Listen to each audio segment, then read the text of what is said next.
Hello, அன்பான திருச்சபை மக்களுக்கு, பழைய ஏற்பாட்டில் தசமம் கொடுக்கலன்னு சொல்லி ஒரு இருக்குது.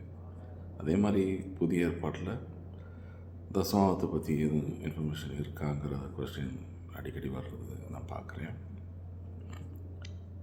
புதிய ஏற்பாட்டில் கலாத்தியர் 6:6 இதுக்கான விளக்கம் மறைமுகமாக கொடுக்கப்பட்டிருக்கு. திருவசனத்தில்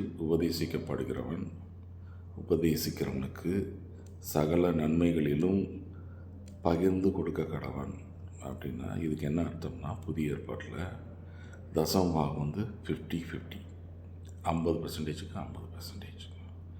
நீங்கள் ₹1,00,000 சம்பளம் வாங்கினீங்கன்னா ₹50,000 நீங்கள் ஊழியத்துக்கு செலவு பண்ணணும். இதுதான் கர்த்தருடைய கட்டளை.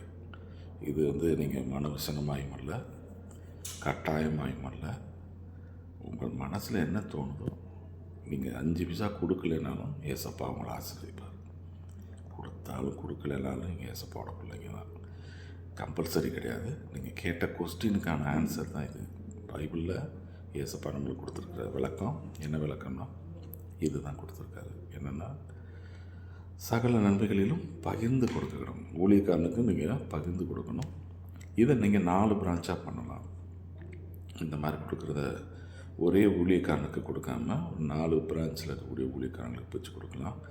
அதர்வைஸ் பைபிளில் தெளிவாக கொடுக்கப்பட்டிருக்குது. என்னென்னா, விதவைகளுக்கு, ஏழைகளுக்கு, மற்றும் நம்ம புதுசாக வந்துட்டுருக்காங்க இல்லையா விசுவாசிகள், அவங்களுக்கு, நல்ல விசுவாசிகளுக்கு, அதே போல் போதகர்களுக்கு, இந்த மாதிரி 4 பிரான்ச்சை நீங்கள் பிரித்து அவங்களுக்கு ஷேர் பண்ணி கொடுக்கலாம். ஒருவேளை அதிகமான அமௌண்ட்டாக இருந்துச்சுன்னா. ஏன்னா ஹியூஜ் அமௌண்ட்டாக நீங்கள் கொடுக்கும்போது அது போதகர்களை சில நேரங்களில் தவறான முடிவுகளை எடுக்கிறதுக்கும் தவறான வழிகளுக்கு செல்றதுக்காகவும் அது சில நேரங்களில் பயன்படுத்தப்படுகிறது. எல்லா போதகர்களும் அப்படி அல்ல. எல்லா போதகர்களும் நல்லவங்க தான். சில காலகட்டங்களில் பணம் அவர்களை அந்த அளவுக்கு மாற்றி விடுகிறது. அதனால் அடுத்தவங்களை போதகர்களை தவறு செய்ய தூண்டும்படியான அதிக பணத்தை நாம் அவர்களிடம் தர வேண்டாம். உங்களுக்கு இருக்கக்கூடியதை கரெக்டாக நீங்கள் ஒரு 4 பிரான்ச்சாக பிரித்து, ஏழைங்க, விதவைங்க, அனாதைங்க, போதகர்கள், இந்த மாதிரி 4 பிரான்ச்சாக பிரித்து நீங்கள் அமௌண்ட்டை செப்பரேட் பண்ணி கொடுங்க.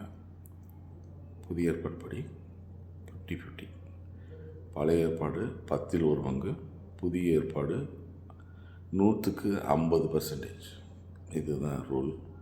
இதை நீங்கள் மனவசனமாயும் இல்லை, கட்டாயமாயும் இல்லை. உங்கள் இதயத்தில் என்ன மாதிரி ஃபிக்ஸ் பண்ணியிருக்கீங்களோ அந்த மாதிரி கொடுங்க. நீங்கள் கொடுக்கணும் கட்டாயம் கிடையாது. அது யாரும் கட்டாயம் பண்ணலை. ஏசப்பாவை பற்றி, ஏன்னா பணம் ஏசப்பாவுக்கு ஒரு பொருட்டு கிடையாது. தன்னோட சொந்த ஊழியக்காரனை காப்பாற்ற முடியாத அளவுக்கு ஏசப்பாவுடைய கை குறுகி போகல. கர்த்தருடைய ஊழியத்தை தாங்கிறதுக்கு கர்த்தருடைய கை வலிமையாக தான் இருக்குது.